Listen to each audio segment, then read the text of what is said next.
ပရိုင်တာမိခင်ကြီးပွဲကိုရထားပေမဲ့ KB ကမှားထည့်မိတဲ့330ကိုပြန်မပေးလို့လူပြောများနေတဲ့ခိုင်နေဝေ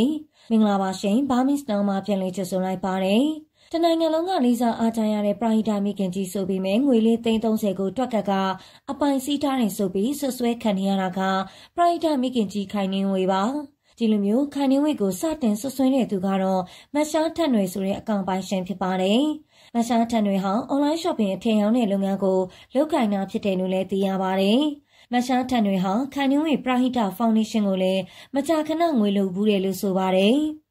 ဒီလိုနဲ့မရှားထန်တွေဟာပြီးခဲ့တဲ့မေလ9ရက်နေ့မှာတော့သူမရဲ့ဆိုင်အတွက်အထည်ရှင်းငွေတွေကိုစက်ရုံနဲ့ခိုင်နှင်းဝေပရဟိတဖောင်ဒေးရှင်းအကောင့်နဲ့မှာက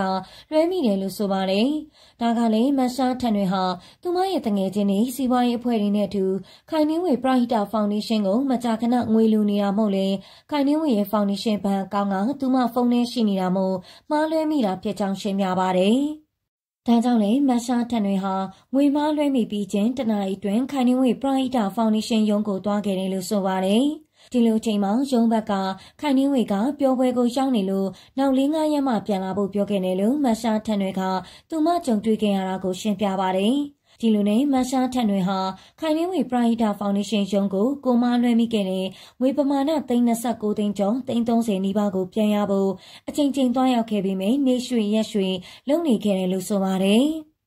မရှားထန်တွေကသူမမှန်တကယ်ငွေမလွှဲမိကြောင်းတက်တီထောက်ထားခိုင်လုံပြထားနိုင်ချိန်မှာတော့ခိုင်နှင်းဝေရဲ့ဘဏ်မန်နေဂျာဆိုသူကမရှားထန်တွေလူလိုက်တဲ့ငွေဟာတနာရီတွင်းမှာလူလိုက်ပြီးဖြစ်ကြောင်းဘယ်ကိုလူလိုက်မှန်းလဲမသိကြောင်းမရှားထွက်နေနေနဲ့သူမရဲ့ငွေကိုပြန်လို့ချင်းရင်နေပြည်တော်ထိတက်ရမယ်လို့ပြောလာတာဖြစ်ပါတယ်။ဒါကြောင့်လေအထည်ဆိုင်ပိုင်ရှင်မရှားထန်တွေတရားအင်တာနက်ပေါ်ကနေတဆင့်ခိုင်နှင်းဝေသိအောင်သူမရဲ့ post ကိုမျှဝေလာခဲ့တာဖြစ်ပါတယ်။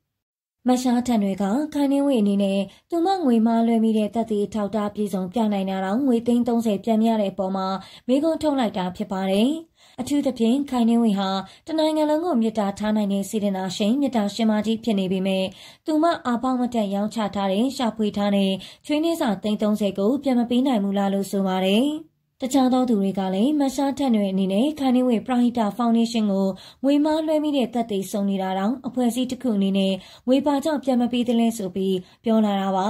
တခြားသောအပြင်ကလူတွေတောင်ငွေမှားဝင်လာရင်ပြန်ပေးတတ်ကြပါတယ်KBZ Bank ဘက်ကလည်းလူချင်းတွေ့ပြီးပြန်တောင်းဖို့ပြန်မပေးရင်အကောင့်ကိုယာယီပိတ်ထားရမယ်လို့ပြောပေမဲ့လည်းမရှားထန်တွေကတော့သူမကြောင့်9ရက်သားသမီးတွေလူတန်းနေတဲ့ခိုင်နှင်းဝေရဲ့ဘဏ်အကောင့်မပိတ်သွားစေချင်လို့သူမငွေကိုပြန်ပေးဖို့ရိုးရိုးသားသားတောင်းလာတာဖြစ်ပါတယ်။ခိုင်နှင်းဝေကတော့ဒီကိစ္စနဲ့ပတ်သက်လို့အစောပိုင်းမှာဖြေရှင်းချက်မပေးပါဘူး။ဒါပြင်သူမဟာတရားဝင်မှတ်ပုံတင်ထားတဲ့အသင်းဖွဲ့မှုနာမည်ဖြတ်ရင်တရားစွဲမယ်လို့ပြောထားတာဖြစ်ပါတယ်။မရှားထန်တွေနဲ့ခိုင်နှင်းဝေတို့ကိစ္စကဘာလို့ဆက်ဖြစ်လာမလဲဆိုတာကစိတ်ဝင်စားဖို့ကောင်းနေတာကတော့အမှန်ပါပဲ